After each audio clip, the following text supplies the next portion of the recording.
how to log into PolyBuzz account.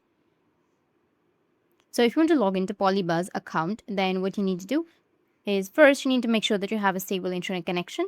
After that, you need to launch your PolyBuzz application. Tap on allow the notifications and then accept and continue.